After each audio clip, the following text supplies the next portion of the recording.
Komið þið sæl. Í skák gilda margar reglur og sumar þeirra eru ansi flóknar. Mig langar í þessu myndbandi að fara yfir grunnreglunar og svona einna helstu reglurnar sem nauðsynlegt er að þekkja áður en maður tekur þátt í skákmóti. Fyrsta reglan sem ég ætla að nefna við ykkur byggir á gagnkvæmri virðingu keppandana. Og hún byggist einfaldlega á því að það er nauðsynlegt að gefa andstæðingnum næði til þess að hugsa og einbeita sér á meðan skákinni stendur. Og þess vegna reynum við að hafa eins gott hljóð og mögulegt er á meðan við erum að tefla. Við erum ekki að tala upphátt og ekki að gera neitt til að trufla andstæðinginn. Og svo er þetta gott að muna að skák er nauðsynlegt að hefja á handabandi. Takið höndina á andstæðingnum, sýna honum að við berum virðingu fyrir honum og það er ágætt að venja sig á þetta. Byrja bara alltaf að skáka á að takja höndina á andstæðingnum. Ein regla sem að flestir læra snemma heitir snerturmaður hreyfður. Og þá þurfum við að kíkja á tapborðið og snerturmaður hreyfður byggist á því að þegar við erum að tefla þá þurfum við að snerta mennina áður en við hreyfum þá. En leið og við erum búin að snerta einhvern mann þá erum við alveg skuldbundin til þess að hreyfa þann mann. Það má ekki snerta mann og hætta síðan við og hreyfa einhvern annan mann. Leið og við snertum mann þá verðum við að hreyfa hann. Og það er hægt að lenda í vandræði með þessa reglu ef maður er ofljótfær og snertir mann sem er mjög slæmt að hreyfa. Þá er maður búin að koma sér í vandræði, neyðist til þess að hreyfa mannin sem maður snerti og þarf þá að leika slæmum leik. Til dæmis geti ég tekið fyrir ykkur eitt skemmtilegt dæmi sem kom einu sinni fyrir í kappskák í gamla daga. Hvítur lék kóngsbeiðinu sínu fram og svartur lék sínu kóngsbeiði fram og þá lék hvítur mjög sérstökum leik drottningunni sinni út á H5. Þetta er ekki góður leikur, hann getur verið hættulegur, kunni svartur ekki verjast. Hér er sennilega besti leikur fyrir svartan að koma riddaranum út.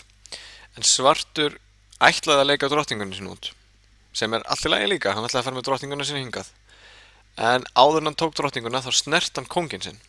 Og hann gerði það viljandi, snerti kónginn, bara óvart, hann sem sagt ætlaði að taka drottninguna, hann rakst ekki í kónginn, hann snert hann. Og samkvæmt reglunum þá verður svartur að hreyfa kónginn sinn. Og hann á bara einn mögulegan leik og það er að fara með kónginn hingað niður á E7. En þegar kóngurinn er komin á E7 þá getur hvítur mátað í einu leik. Drottning drepur E5, skák og mát. Þannig að kóngur á E7 er versti mögulegi leikurinn sem hægt er að leika í stöðunni. Það er eiginlega allir aðrir leikir skárri. Svona getur þessi regla koma manni í vandræði og besta leiðin til þess að forðast vandræði með þessa reglu snertumaður hreyfður er svo að ákveða fyrst í huganum hvað þið ætlaði að gera áður en þið farið að snerta mennina. Það er gott að muna til því. Önnur regla sem tengist þessu er kölluð slepptur maður og hún byggir á því að ef þið eru að tefla og taki einhvern mann upp og ætlaði að hreyfa hann eitthvert þá teljist ekki vera búin að leika leiknum þegar nú búin að sleppa manninum á reitnum sem þið ætlaði að setja hann á. Leið og þið eru búin að sleppa honum þá er hann fastur þar en ef þið haldið ennþá á manninum þá hafið þið þann möguleika á að fara með hann á aðra reiti en þeir eru samt skuldbundin að leika þeim manni af því þeir eru búin að snerta hann. Þannig að þessar reglur þær tengjast töluvert, snertur og slepptur. Önnur regla sem ég ætla að nefna við ykkur tengist skákklukkunni. Skákklukkur eru notaðar á öllum skákmótum til þess að stjórna því hversu lengi við getum hugsað. Hraðskák er hraðasta formið af skák, þá er venjulega notaðar til dæmis 5 mínútur á skákina á mann. Svo eru til lengri skákir, atskákir og ennþá lengri skákir, svona kappskákir. Þá eru jafnvel notaðar margir klukkutímar á klukkunni.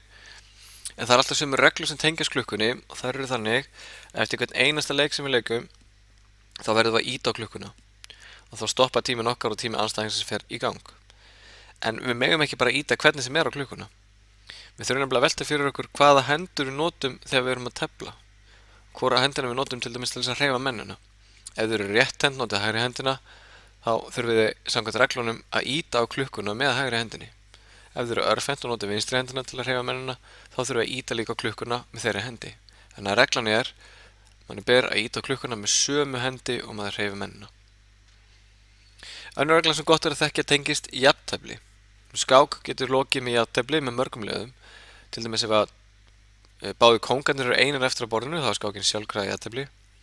Ef að upp kemur þrátefli eða þráskák þar sem að sama staðan kemur upp þrisvar, þá er jafntefli. Og svo geta keppendur hvenær sem er samið jafntefli. Og það er þetta að gera þannig að annar þeirra býður hinum jafntefli. Segir bara við hann, ég býð jafntefli eða viltu jafntefli og þá getur hinn valið hvort hann tekur jafnteflinu eða hafnar jafnteflinu og teflir áfram. Við þurfum reyndar að passa okkur á því að það er ekki hægt að bjóða jafntefli hvenær sem er í skák.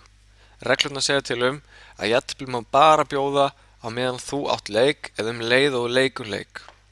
Þannig ég gæti í einhverju stöðu, ég ætla að stilla upp einhverju stöðu, hérna er komin upp einhver staða og þetta er kannski aðeins og snemma í skákinni til að bjóða jafntefli, en ég ætla bara að taka þetta sem dæmi. Nú á svartur leik og leikur drottningunni sinni hingað og býður jafntefli leið. Sleppi drottningunni, segir ég býði jafntefli. Hvítur getur núna rétt fram höndina, tekið jafnteflinu ef hann vill það, eða hann getur bara leikið leik og táknað þannig að hann vill ekki jafntefli. Svartur þarf ekki að leika leik, hann getur boðið jafntefli strax, í staðinn fyrir að hreyfa drottninguna og getur hann sagt strax ég býði jafntefli og þá getur hvítur sagt já takk, ég vil jafnteflið, eða hann getur sagt geti ég fengið að sjá næsta leik hjá þér og fengið svartan til þess að leika leiknum sínum.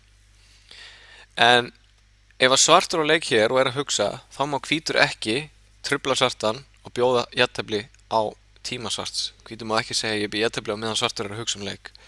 Það er ákveðið brot á reglunum. Þetta eru svona helstu reglurnar sem þið þurfið að þekkja áður en þið farið að tefla og svo eru þetta til fleiri reglur en við kannski komum að þeim seinna. Þetta er svona góð undirstöðu þekking áður en við förum á skákmót. Takk fyrir þetta.